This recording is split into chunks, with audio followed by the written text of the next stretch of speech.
Hello, my name is Angela Sisson, and I am going to do my Pakashka assignment for design tools on how Halloween began and evolved over the years. Did you know that Japan is one of the last country to embrace Halloween's customs and traditions? Halloween has been called by many names since its beginning some 2,000 years ago. Some of the original names of Halloween were Samhain, All Saints' Day, All Hallows' Eve, and Dias los Muertos, or Day of the Dead. Originally, Samhain was a Celtic holiday. During this time, they would light bonfires and wear masks around town to ward off evil spirits. Samhain marked the end of the harvest season and the beginning of the winter season. In Great Britain and France, some people believed on the night before the ending of the season that the dead would rise from their graves. People would leave food at their doorsteps to keep the spirits at bay. This celebration also took place on October 31st. Later on in the 8th century, Pope Gregory III changed the holiday's name to All Saints' Day. Some of the same Samhain traditions were incorporated into the festivities, except this time it was celebrated on November 1st. The church changed the holiday to November to separate the holiday from the Celtic holiday, even though a lot of the celebrations were very similar. Pope Gregory III also wanted a holiday to include the martyrs, so he started All Martyrs' Day. All Martyrs' Day is celebrated from May 13th to All Saints' Day. All Saints' Day was also called All Hallows' Day. The Celtic Samhain holiday was celebrated the day before. It was called All Hallows' Eve. When shortened, it became Halloween. Dia de los Muertos, or Day of the Dead, is celebrated in Mexico and the Catholic world countries like Spain, Italy, and the Philippines. However, if you want to see the vivid celebration, you have to go to central and southern Mexico. During the first day, October 31st, they believe that the children who have passed on come to visit them for one day.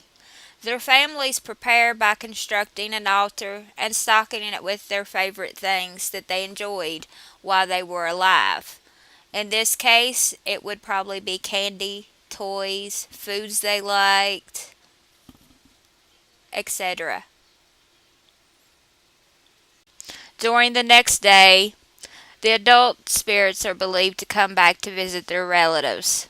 The same altars are placed there for adults as well, but their altars are stocked with their favorite foods, cigarettes, and or booze.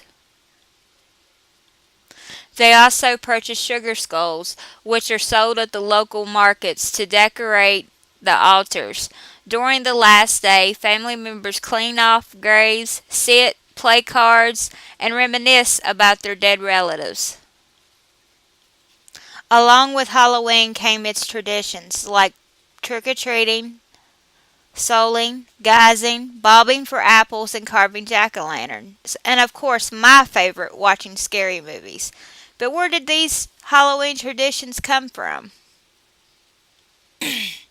Trick-or-treating was brought to the United States when the Irish immigrants came here after the potato famine. The Irish would dress up and go from door to door and ask for food or money. Trick-or-treating became commonplace by the 20th century. By this time, all towns had set up time slots for kids to trick-or-treat. The adults could no longer participate. Some people believe that by giving out candy that they are less likely to have tricks played on them by others. During the early days of Halloween, souling was popular. Souling was the practice of going door to door and asking for soul cakes in exchange for prayers to ward off plague, famine, and for their dead relatives.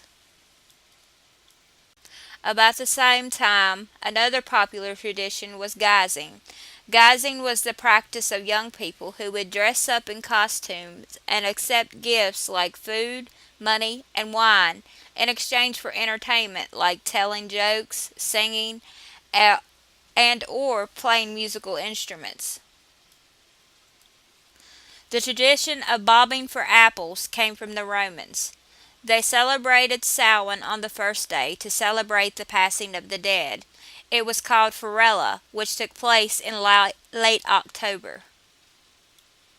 On the second day of the Samhain holiday, the Romans would use that day to honor Pomona, who was the Roman goddess of the fruit and trees.